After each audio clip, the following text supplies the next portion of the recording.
Sheikh Hasina BNP আর আমলে কি সবই একই। অন্তর্বর্তীকালীন সরকারের এর চেয়েও ভালো অবস্থা ছিল। জিনিসপত্রের দাম বাড়তি, দ্রব্যমূল্য তো অনেক দাম। এই 6 মাসে যে আইন শৃঙ্খলা পরিস্থিতিও কিন্তু এটা নিয়ে কিন্তু আমরা সন্তুষ্ট না। চোর ছেঁচড়া সব কিছুই বেশি। 180 দিন একটা সরকার যেভাবে রাষ্ট্রটা পার করছে তার জন্য মাশাআল্লাহ অনেক ভালো।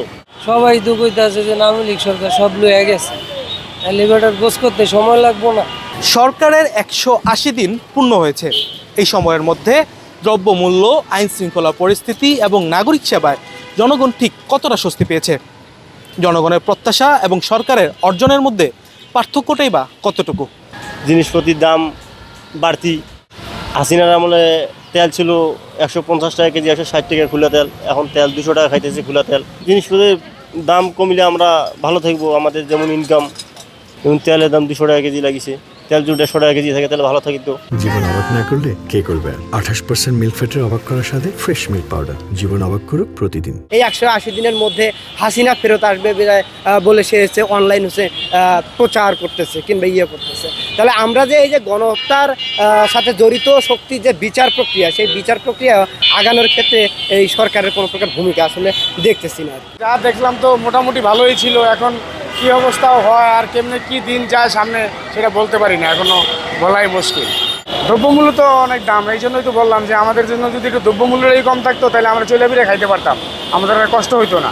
ফ্যাসিস্ট হাসিনা যেভাবে রাষ্ট্রটা রেখে গিয়েছে, 180 দিন একটা সরকার যেভাবে রাষ্ট্রটা পার করছে তার জন্য মাশাআল্লাহ অনেক ভালো।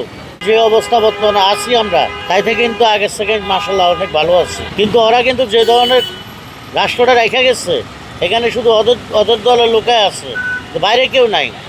আজও কিন্তু ওরা হুমকি দিতেছে বাংলাদেশে তো ঢুকে একদিনে বলে 20 লক্ষ লোক মারা ফেলবে আমাদের। আমরাও প্রস্তুতি নিয়ে রাখছি, আসো তোমরা দেখি কারে কে মারতে পারে। আমাদের যে প্রত্যাশাটা ছিল যে দ্রব্যমূল্যের যে ঊর্ধ্বগতিটা ছিল, এটা আরও মানে দেখা যাচ্ছে যে অন্তর্বর্তীকালীন সরকারের চেয়েও কিন্তু সেটা কমে আসছে।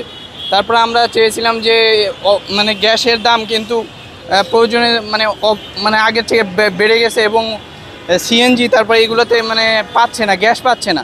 এটা কিন্তু অন্তর্বর্তীকালীন সরকারের এর চেয়েও ভালো অবস্থা ছিল, কিন্তু বিএনপি সরকার আসার পরে এই অবস্থায় আসলো কীভাবে? এটা কিন্তু জনগণের থেকে আমাদের প্রশ্ন। এই 6 মাসে যে আইন শৃঙ্খলা পরিস্থিতিও কিন্তু এটা নিয়ে কিন্তু আমরা সন্তুষ্ট না। চোর ছেঁচড়া সব কিছুই বেশি। কেমন সরকার হবে 180 দিন?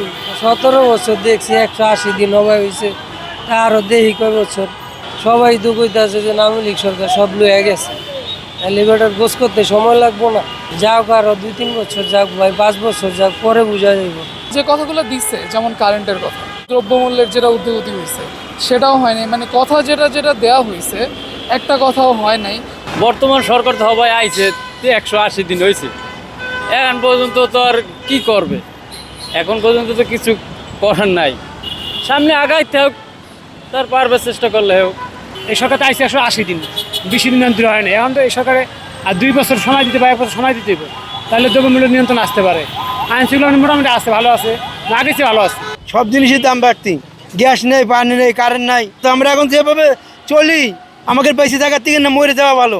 শেখ হাসিনা বিএনপি আর আমলে কি সবই একই।